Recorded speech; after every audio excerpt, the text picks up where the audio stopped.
মুসলমান প্রস্তুতি নাও, এক বিশাল লড়াই হবে। লড়াই, সেই লড়াইয়ে এক পক্ষে থাকবে কুফর, আরেক পক্ষে থাকবে ঈমান।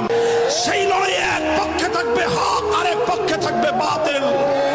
সেই বাতিলের বিপক্ষে, সেই শিরকের বিপক্ষে, সেই কুফরের বিপক্ষে জীবন দিতে হলে